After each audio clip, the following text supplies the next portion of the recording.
right, welcome back to Sunrise Daily. Well, we're continuing from where we focused on this a little bit yesterday. Well, Iwuanyanwu joins us now. He's the national chairman of the Labour Party. Morning, and thank you for coming on today. Thank you, Chamberlain. Good morning. Well, this directive from the APC to the members in the House, in the National Assembly, I should say, really getting a lot of reactions, including Labour Party, because as a matter of fact, in that report, which we'll show you soon, Labour Party also made a comment or two about this. First of all, I mean, is there anything wrong with that directive? Because they've got the members. They say, look, this is a legislative tool. It's a tool that we can employ to get the authorities to listen to us. And they didn't ask for the budget to be blocked in isolation. They say until something is done in reverse. If you do something that everybody goes on, the budget is passed. Everything is wrong with the directive. You see, our democracy is one that we're still trying to build. And APC as a political party should not hold Nigerians to ransom. We have a country, you know the security situation in the country. We've been trying to manage it. But before we even get into the details, what was the directive it gave its members? 1, block the passage of the budget. 2, don't confirm any nomination from the executive. Of course, we have 2 pending. That of the military chiefs and that of the ministers. I'm not bothered about the ministers because President Jonathan can as well go on with the ministers he has. But I'm concerned about the 2. And my party did not take it kindly and lightly. 1, if you block the budget, roads will suffer. Education, government just entered into agreement with ASU. Government will not be able to fulfill the payment of the first tranche based on that agreement. Security will suffer. Workers in public service will not be paid their salaries.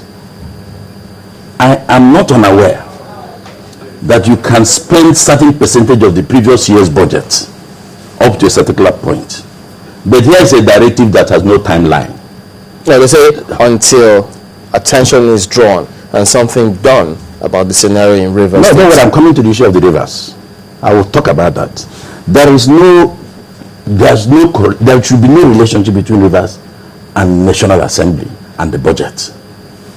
Now, if we don't get those things done, the economy will suffer. Now, on the issue of the military, you see, these are Nigerians who for decades put their life on the line for Nigeria and Nigerian people. And of course, they're entitled to be promoted and to be appointed into the highest position in their career. What APC did, without more, was calling for a military coup. Really? Is that how you see it? Yes. But that's not how they see it. Yeah, they will not see that. They knew that was what they were calling for. Because when you anger the military, that will push the military to consider their participation in this democracy while they are denied their rights. No, how will this anger the military? It will anger the military because the service chiefs are already appointed. All they needed was the screening and the confirmation.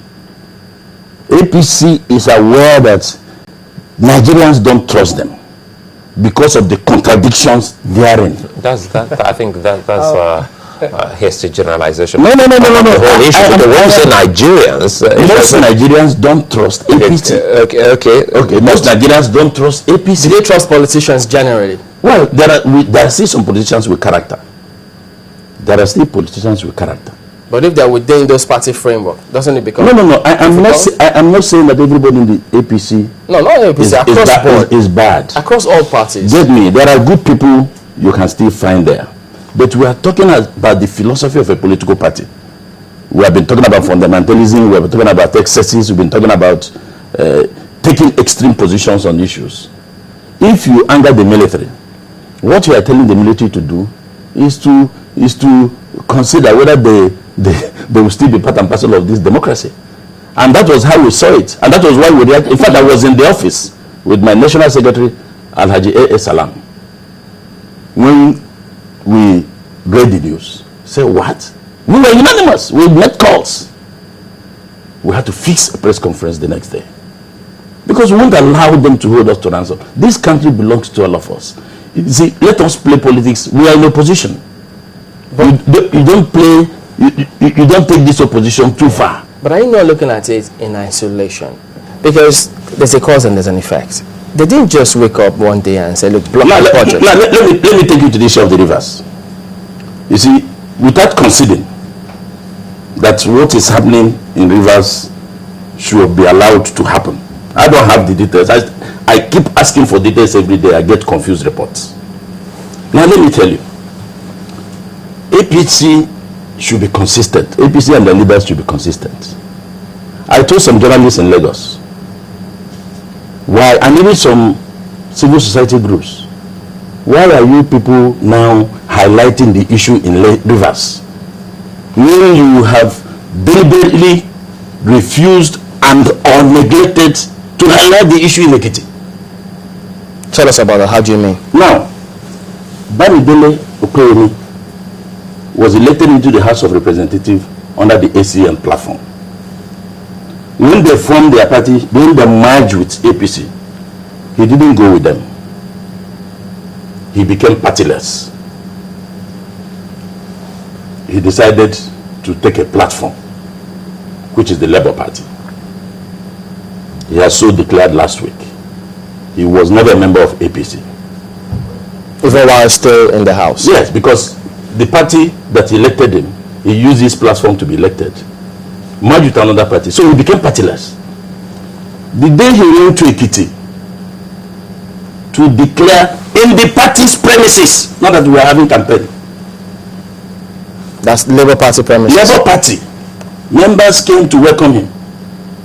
The Ekiti state government, the APC, and even the police they are crying about now, mobilized thugs, shot at his car, attacked our members, and killed a member.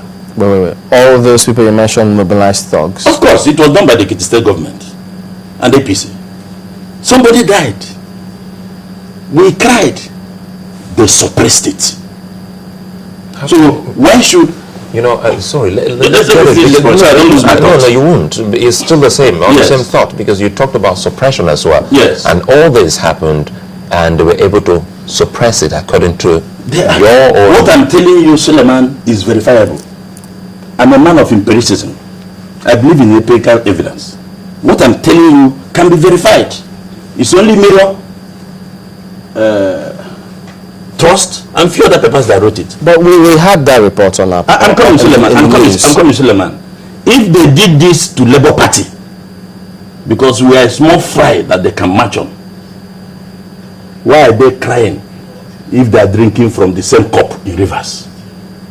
Do unto others as you would like them to do unto you. Why are they crying? But the report that came from the police was that they were going for a political rally, which they were going to talk about. Yes, no, because that report, we saw the report. We saw the report. Labour Party has told Professor Jega and INEC to call APC to order. They have been campaigning in the past 6 months. We cannot get ourselves into the same fry. We are a law-abiding party. We are disciplined. And that was why in December we told INEC, if you don't stop them, we'll flag off our 2015 campaign this month, end of this month, before this warning came last week. We meant it. We had to welcome him. The campaign is different from party activities. You can, right now, from next month, we are already commencing registration of members. From next month, we are starting our congresses. For the Ekiti election? No, the whole country. Congresses. Okay. That will take us up to March. We are having a convention this year. Those are party activities. It's different from campaign. But is Labour Party an appendage of the PDP? I'm going to answer that. These are some of the lies that has been emanating from AC and now APC. And I will tell you how it started. When ACN wanted to swallow the Labour Party in their contrived arrangements, the owners of the Labour Party say, no, let's build our party from bottom up. We are not merging because our ideology is different from that of ACN. What's your ideology? I will come to that. Let me finish that. I will come and tell you that. You see, we don't say one thing and do another. We refused. They attempted it in Ondo. What they did, they put pressure on Governor Mimiko to dump the Labour Party. And even before they could speak with Mimiko, it was already in the press that Mimiko would dump Labour Party for ACN. And I came out without talking to Mimiko because I know the character of the man I have. I said to the press, Mimiko will go nowhere. Then the blackmail started. But it came to its apogee when we endorsed President Goodluck Jonathan. We didn't have a presidential candidate. We won't manufacture one. So the National Executive Council of the party said, look, we must be part and parcel of the making of a president. And we put all of them on a scale. Jonathan emerged. We endorsed him. Then the lie started from ACN. They have merged with PDP. Let me tell you, and I'm saying it publicly, I have been national chairman of Labour Party since 2004. And by the grace of God, I'm the longest serving national chairman of a party with government, a serious party. I'm not talking about the fringe parties.